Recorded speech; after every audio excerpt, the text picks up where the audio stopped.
Okay, so we are live. I'm doing this through YouTube again, even though I'm not as comfortable going straight through YouTube as StreamYard, but I'm running out of time on StreamYard. I'm not, I've been doing so many of these Batman the Animated Series watch-alongs. It's eating up all of my time. Usually, I don't do more than like a few of these a week, so I've got plenty on the free plan, but I guess not quite enough if I'm doing this, but I'll find a way to persevere. I'll go ahead and do some of these straight through the YouTube if I have to. But today I think is the 19th. Right now it's 3:37 in the afternoon, and I just did a watch along of the episode "Mad as a Hatter," so you can go back and check that out on my YouTube channel if you missed it. Right now I've got an unboxing for us, and it is Batman versus Swamp Thing Armory Attack Batcycle. And for those of you who don't know, I don't think I've talked about him a whole lot on this channel, but Swamp Thing actually is one of my favorite characters ever since I was a small child. And I first saw the original Swamp Thing movie when it was airing on HBO. And I just thought it was so cool. That's exactly the kind of movie for like a kindergarten age kid to enjoy. Because I don't mean that in a backhanded way, but it is a very like cartoony, sort of comic booky sort of movie with a big green rubber monster. and when you're a kid like that, you don't care that the suit looks fake. So you enjoy it very much. And then years later, they did Return of Swamp Thing, which had a much better suit, but was not a much better movie. Not much better at all. It was, in fact, not as good as the first one, I think. But it was because I enjoyed those movies so much that I actually sought out the comic books. And of course, the comic books that were around the time that I was really starting to collect comic books. And I'm like, oh, hey, yeah, Swamp Thing came from comics too, didn't he? And they were written by like some new British writer that had just started writing American comic books. He'd done something over in England called Marvel Man, whatever that is, and something called V for Vendetta, whatever that is. I don't know. But he came over and did Swamp Thing. I think his name was Alan Moore. What was his name? And hey, you might have heard of him. You might have heard of him. Anyway, those comics were awesome, by the way. The Alan Moore Swamp Thing comics. I don't know. I don't know if I would go so far as to say that they're the best Swamp Thing comics, only because I really like the original Len Wein, Bernie Wrightson Swamp Thing comics. I think those are pretty great too. So for me, it's a toss up between those. And I think more people though would probably go for the Alan Moore run since it's a little more sophisticated. But I'm just such a big fan of Bernie Wrightson. It's hard for me to tell. So I got this at Burlington Coat Factory, which I just happened to stop into because I was actually going to another store and there was a Burlington Coat Factory in the shopping center, and for whatever reason I just felt compelled. It happens with me a lot. I'm like, maybe I should go into this Burlington Coat Factory and see if they got anything. And then they had this 2-pack, which I'd recently seen this on Amazon, and I was keeping an eye on it. I was gonna buy it. I'd seen where it had gone on sale at Amazon for like $16, and I thought, wow, that's a really good deal, but I don't really have that much money right now. I'd probably better hold on to what little I have this week. And of course, it was gone by the time I got paid later that week. So then the price for it in Amazon was like $28, and I'm like, yeah, I don't know if I can justify spending that much on something like that. But I still kept watching on Amazon, hoping that just maybe it might go on sale again. And I never did see it go on sale again. But then I went into Burlington Coat Factory and I saw it for $12.99. So then I was glad that I didn't get it for $16 on Amazon because I saved myself $4. Hell, I saved myself a lot more if I was willing to spend 28, which I was not. And you can see the box is all torn to heck. Like the top of it was already torn off. We got pretty standard Spin Master trade dress. What these boxes usually look like. We've seen this art several times before. If you've seen my Spin Master reviews, got a great shot on the back here, and a nice swampy background for Swamp Thing. And you got like a kind of a little bit of a layout of everything that's in this box, with Batman holding some accessories, and Swamp Thing's got this big old axe, and Batman is riding his Batcycle towards our leafy green pal. So technically this is a hero versus hero set, but kids that haven't read the comics and haven't seen the old movies, they're not gonna know that Swamp Thing is a good guy. They're just gonna look at him as some big green monster that Batman's gonna fight in the 2-pack. Actually, before I ever saw Swamp Thing in the movie, which I really liked, I did have one comic book that Swamp Thing was actually in, and of all things, it was an issue of Super Friends that was a Halloween themed story. And technically, it wasn't the real Swamp Thing in it. It was a person wearing a Swamp Thing Halloween costume, and Felix Faust had enchanted this Halloween party, so all the partygoers in their costumes actually became what their costume was. So you had people dressed up like other various monster-themed DC characters, Solomon Grundy, Man-Bat, Etrigan, Bizarro, and Swamp Thing. And those are the ones that went up against the Super Friends, which, would have been Superman, Batman, Robin, Wonder Woman, and Aquaman. But yeah, I remember one of the characters even noting in the story that Swamp Thing usually isn't a bad guy, but this guy doesn't seem to know that. I think it was probably Batman, because Batman definitely had met Swamp Thing by that point. Superman might have met Swamp Thing, I don't know. They had Aquaman being the character that would fight Swamp Thing, which I guess, swamp, water, Aquaman, that was probably the thought process.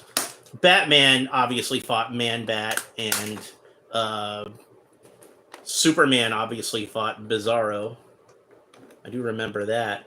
But Bruce Wayne and Dick Grayson, they were at the party, and they were dressed as Batman and Robin, which of course they already are Batman and Robin, but they found out they couldn't take off their suits. But I mean, other than that, there really wasn't any sort of ill effects as far as that goes. So here we have Swamp Thing out of the box, and of course this is the main reason that I bought this set. It's because I really wanted the Swamp Thing figure, and man, he is really cool. So he doesn't look exactly like any version of Swamp Thing that I'm familiar with from the comics. I do believe that he looks, to me anyway, like he's more based off of the New 52 version of Swamp Thing. But even then, like Spin Master typically does with these larger characters, they did increase his bulk tremendously. So he's a bit more of an exaggerated muscular build than we usually see on Swamp Thing. And he's already like a big muscular character to begin with, but they've increased him up to like Hulk-like proportions on this. And also, like, you can see that like he's more sort of less leafy than Swamp Thing is usually portrayed, or like less mucky than he was in like the early Bernie Wrights and stuff, and he's more sort of barky in this, which that's what makes me think of like kind of the what he looked like in the New 52 comics. So let's go over his articulation. He does have a hole in the back for a backpack, even though he doesn't come with a backpack, but that's pretty standard among these DC guys. Just for fun, I'm gonna put this jetpack onto Swamp Thing. Just for fun. So I know I usually say everything's better with a jetpack, but it does seem a little odd on Swampy, doesn't it? So we're going to take that off. It is his color, though, and it definitely looks good on him. So yeah, articulation-wise, we got a head that rotates, which I believe is technically, like most Spin Master heads, probably technically ball-jointed, but it doesn't move around as much. Hi! Sean Franklin. How are you doing? So yeah, the arms rotate all the way around this way. They move up about that far. The arm movement is somewhat hindered by the shoulder plates. That's to be expected. Uh, got some elbow articulation. Got about 90-degree bend there. And the arm rotates all the way around, so that's good. Uh, then we got legs. Legs go up about that far. Not quite 90 degrees, but close enough for Swamp Thing, I think. And then the knee bends. Again, not quite 90 degrees. But again, Swamp Thing, not really a character that needs a whole lot of articulation. And then the leg rotates around that way. Do you have Black Lightning action figure? I do have a few Black Lightning action figures. My personal favorite Black Lightning action figure is, I think it was History of the DC Universe that DC Direct put out. And they put out Black Lightning actually in the original costume, which is my favorite costume for Black Lightning. So that's my personal favorite. And I also have, I have a DC Universe Classics Black Lightning figure that was wearing what would have been his contemporary costume at that time. And I think I have like a few others. Like I might have the Superman, Batman, Public Enemies version. But yeah, I like Black Lightning an awful lot. So I have a few different figures of him. I also have a Lego bootleg Lego minifigure of Black Lightning as he appeared on the television series. So that's pretty cool. But hopefully McFarlane will do. I think they've got a Black Lightning figure on the way, but hopefully they'll do the original costume at some point. Also, that Black Lightning miniseries, the Black Lightning Year One miniseries, I really liked the costume he had in that, where they basically took the original costume and kind of updated it a little bit. I thought that one was really cool. So I'd love to have an action figure of that. Maybe I'll make one myself. Who knows? So anyway, back to Swamp Thing. He does actually have a thigh cut. That was another thing that I forgot to point out during the articulation. So as far as the larger figures go, like the bigger figures in the 3 3/4 inch Spin Masters, he's actually very well articulated. Like I happen to have Bane nearby, for example. And Bane doesn't have any kind of articulation in the knees, so he's definitely got one up on Bane. Do you miss Kevin Conroy of course I miss Kevin Conroy and Jason David Frank. I mean,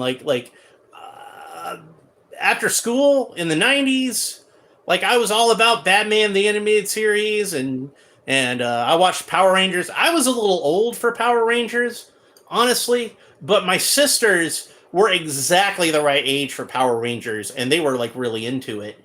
And so I'd watch, I was watching stuff after school with them, and they were all watching Power Rangers, and I'm like, this is pretty cool. This is like, it reminded me a lot of like old Godzilla movies, which I always loved Godzilla, and it kind of like combining Godzilla and Batman, which like the Adam West kind of Batman, which actually almost happened. I found that out later on. But yeah, like if you go and check out any of the Batman the Animated Series watch-along episodes I saw, I pretty much talk about Kevin Conroy. You have to talk about Kevin Conroy in those, but there's a few where I just got to point out what an amazing actor that guy was. We talk about Kevin Conroy being, oh, well, he was the best Batman. He was the voice of Batman that I heard in my head when I read the comic books. And I always point out that he was a great Batman because, yeah, he could do a great Batman voice, no doubt about that. But it's also the acting. Like, his acting is just so good in those episodes. But anyway, going back to the Swamp Thing figure, it is nicely sculpted. It's got some good detail to it, but it is that sort of cartoony look that these Spin Master figures have. So that's to be expected. He almost looks kind of like he has a beard. But again, I'm going to chalk that up to like some kind of New 52 influence on him. I don't mind any of the designs of Swamp Thing that I saw in the New 52. Like, I kind of felt like they worked for what they were. And I wasn't a big fan of the New 52, but Swamp Thing was a character that I kind of felt like they did him about right. And Swamp Thing does come with one accessory. which let me cut that out of the package here if I can. Where did I put my X-Acto knife? Always losing my X-Acto knife. So let's go ahead and cut the little rubber tabs that are holding that in. And this one's kind of tricky to get to. Hopefully I don't cut his axe. So he does come with this axe, which we can imagine that Swampy kind of grows it out of his hand, as are his powers. And it's pretty cool. And also I should point out, I like a lot of the painting on this figure. A lot of the detail of it is he's molded in, like, I don't even know if it's coming across on the camera as best as it could. Maybe I'll turn off the light and then maybe we can see a little bit more of the contrast. But he's molded in like this olive green kind of plastic. And then he's got kind of this overspray of him in various parts where you get like this kind of brown sort of paint. And then also like a lighter, almost neon green sort of paint. So it helps to bring out those details pretty well and makes them look nice and mucky. And this figure was worth me buying the whole 2-pack, especially at that price. I'm happy I've got this guy. Swamp Thing. Love Swamp Thing. One of my favorite characters. And but we're going to have to set him aside a little bit because we got more stuff to cover in this package. So first off, I'm going to get this Batman figure out of here. We'll go ahead and get him out of the way. And if I can get him out without ruining his cape. So we've talked about this Batman figure before. This is Combat Batman. So there is a full review of this figure on my page already. So you can go back and find that one.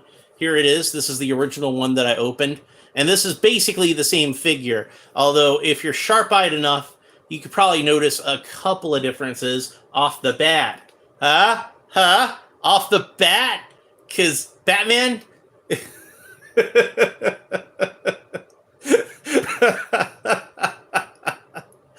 Whoo! Oh, it's funny. But there is, you can see there's a little bit of gold or bronze detailing on his gauntlets. So he is a little bit slightly different. I'm not really noticing too many other differences other than that, other than he's got like a little bit of bronze detailing on his gauntlets, but it seems to me like it's mostly the same colors.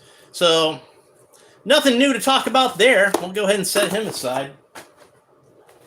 So nice enough Batman figure, not complaining about it, but also it's one that I pretty much already have. So we cut the little rubber tabs that are holding on our Batcycle, and there's the Batcycle. And I like this one much better than the Moto tank or whatever they called the thing that came with Bane. Just looking at it offhand, it kind of looks like a cross between like almost like the bastard child of the Bat Pod from the Christopher Nolan movies and the Tron light cycle, specifically the one from Tron Legacy. Although it looks enough like the 80s one too, I suppose. I like the bat fin in the back. This is one of those vehicles that I like because it's got like a silhouette to it that this is unmistakably a Batman vehicle. The fin helps out with that a lot. So I'm going to set the Batcycle down. We're going to come back to it in a second. But I want to get these accessories out of the package, and they're underneath this bubble. And unlike the previous packs that I've opened with Mr. Freeze and Bane, this one does not come with as many accessories as those came with. But it's got some. It's got some accessories. And I accidentally took this thing apart, so I'm putting it back together so we can have a look at that as it came out of the package. So, and it looks like I think most of these are supposed to attach to the motorcycle, but you can also have Batman carry them around in his hand. So, but he's got to use the little arm guard things to do that with. So I'm looking at how this spin to armor up. And then it says It's got little arrows pointing at that thing. And this... So we're going to have to figure out how to put this all together. Okay, so there are little notches on here in various ports where we can attach... Oh, I see what the gimmick is. Okay, this is probably actually kind of clever. So we can attach these little devices. There's this crossbow. I don't know why we're going back to medieval weaponry. Is you attach the weaponry on here, and then you can rotate this metal section of the bike and put whatever kind of weapon up that you need. So here we've got what looks kind of like a blaster, like a laser, and here we've got the crossbow. And then last but not least, we've got what looks like some kind of missile. I think it's a missile. So, but you could really imagine these are anything. So this could be some kind of like gas gun or something like that. So yeah, various weapons that we can swap around, and Batman can use those weapons when he goes up against Swamp Thing. So Batman's met Swamp Thing a few times in the comics, and the ones that I feel like are the most noteworthy is he met Swamp Thing in the original run of Swamp Thing comics that I was talking about with Bernie Wrightson and Len Wein. So then you got to see Bernie Wrightson draw Swamp Thing. That was pretty cool. He teamed up with Swamp Thing a few times in The Brave and the Bold, I believe, at least once. Maybe more. There was the Super Friends issue that I was talking about, which technically wasn't Swamp Thing, but still worth mentioning. And then Alan Moore had Batman fight Swamp Thing, and that issue was truly epic. And you've got to check that out if you're a fan of comic books, and specifically a fan of either Batman or Swamp Thing or both. That's one I definitely recommend you check that issue out. So read the whole Alan Moore Swamp Thing run if you haven't already. So then there's this device, which here's what it looked like straight out of the package, and it does split in half. And what you're supposed to do is you're supposed to have Batman grip these devices, and then what you can do with that is you can attach some of the weapons to the weapons on the motorcycle. You can take those off and you can attach those to Batman's gauntlets here. So I'm gonna borrow these two weapons, this blaster weapon, and that just slides in there just like that. And then this one here that I thought looked kind of like a missile, but now that I look at it, it could be like some kind of gas gun. So now I've got Batman with these two gadgets, and he can go up against Swamp Thing with those. And I'm going to pretend, as he battles Swamp Thing, that one of them is herbicide and one of them is a flamethrower. Because those would be, in my mind, those are the best two weapons to use against Swamp Thing if you're going to fight him. So, and he's still going to have a hard time because Swamp Thing can, his powers are basically like godlike kind of powers. He's like a really impressive character. If you only knew Swamp Thing from the movies, you probably didn't know that. But if you're like me and you've read the Swamp Thing comic books, oh yeah, you know that Swamp Thing is not a force to be trifled with. So we're going to go ahead and put these weapons back onto the Bat bike, the Batcycle. It's a vicious cycle. All right. And then once we do that, we've still got these two doodads to deal with. So it looks like there's these two clips on the side. And I think that you're supposed to clip them to the side when you're not using them in these little clips. So I don't know why the thing fits together like it does, because it doesn't go onto the cycle that way. And they lock in there pretty steady, just like that. Although I think I've got them facing the wrong way now that I think about it. Because really the best thing to do would have them be facing the other way. That way you can go ahead and put the weapons. You could put the weapons into this thing if you wanted to. So there's all kinds of cool options for this Batcycle. And I was almost thinking this might be a kickstand, but it looks like it's not. It's just kind of randomly a separate piece of plastic that, oh, that should have been a kickstand. That would have been way better. So, but yeah, this is a pretty nifty looking Batcycle. But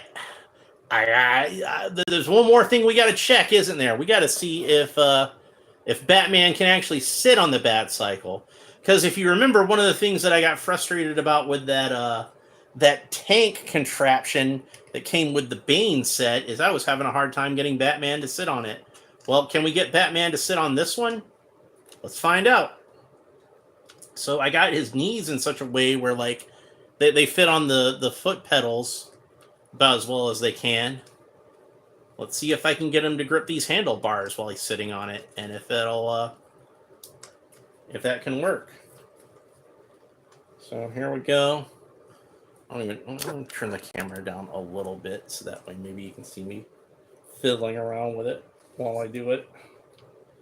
Because I know some people will be like, I can't see what you're doing. And well, it is a visual medium, isn't it? You've got a point.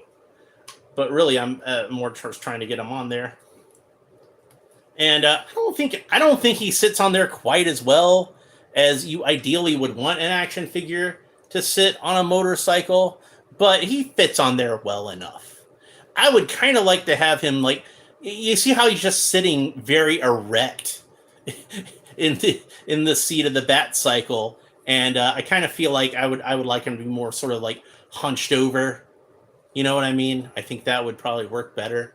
But at least I was able to get him onto the thing, and in such a way where like he feels like he's sitting on there pretty steadily, and you know he's not going to fall off if a kid was playing with it or anything. The wheels spin pretty freely. This gimmick where we can like flip around the middle of the cycle and bring up the different weapons. That's a pretty fun little gimmick. I like that. I think that's pretty neat. So I would say that out of the two Batcycles that I've managed to get, one being this one and the other being this Moto Bat Tank thing, I would say that this one is clearly superior to this one. So it's got a cool gimmick to it, whereas this one doesn't seem to have any kind of gimmick at all. And normally that wouldn't be a deal breaker for me, but it's just like, you know, also this one has wheels like a motorcycle ought to have instead of, you know, tank treads. Just strange. I still don't understand how that's supposed to work. I don't understand the advantage of having a motorcycle with tank treads. It just doesn't make a lot of sense to me. I can understand the advantage of having a tank with wheels on it, like a tumbler. This is kind of like the opposite of the tumbler, if you think about it. Whereas the tumbler is a tank, but it has wheels instead of treads. This is a motorcycle, but there's no armor whatsoever, but you've got these treads on it, and, you know, I don't know, it doesn't make sense. Maybe if they molded this in white plastic and had it... This probably should have been the one that came in the Mr. Freeze set, and you could think of it as a snowmobile or something. But yeah, the Batcycle is really cool. I like this Batcycle. It's pretty neat. I think it's got a lot of play value for kids. Batman can actually fit on it, and that's a good thing. The Batman figure, not so bad, but if you bought the... actually, I wound up accidentally putting the single-carded Combat Batman figure on here. I didn't even notice. But if you've already got that Combat Batman figure, you've already pretty much got this figure. It's just the only difference is he's got that little bit of bronze detailing on his gloves. So there's not really any need to you know have both of them, I guess. So maybe I'll just give one of them like my nephew or something like that. So so yeah, this stuff is cool. I like all of this stuff. This stuff is worth having in my collection. I'm glad to have it. But that having been said, the real rock star of this set is Swamp Thing. And Swamp Thing is the reason that, like, if you're going to buy this set, he's probably going to be the reason that you buy it. And that's a good enough reason as far as I am concerned, especially if you can get it for cheap like I do. So if you want this, check Burlington Coat Factory. That's where I found him for $12.99, which is a steal. If you have to get it off of Amazon for $20, I'd say that that's probably not a bad price for all the stuff that you're getting. With Swamp Thing and the Batcycle, the Batcycle's really cool. Even if you already have that particular Batman figure, or you're just somebody who's like really purist about not wanting to have any Batman figure that isn't like comic or movie or animated accurate, which a lot of people are that way. Honestly, I don't think it's a bad Batman figure. Like, as far as like variant Batman figures go, he's got like a good color scheme to it. He's got some armor to it, but I don't feel like it's too heavily armored. Not to where it gets on my nerves. Not to where bullets are bouncing off of him like he's Iron Man or something. But yeah, it's a decent enough Batman figure. It's a good Batcycle, and it's a great Swamp Thing. So it is definitely worth picking up. So that's pretty much it for this episode. If you enjoyed it, please like and subscribe, and I'll look into YouTube stuff down below. I'm glad that you stopped by to have this little conversation with me, and we will talk to you next time. Take care. Bye. Time to turn this off, however I do that. Still not used to doing that. Yes, I want to stop streaming. Okay. Bye.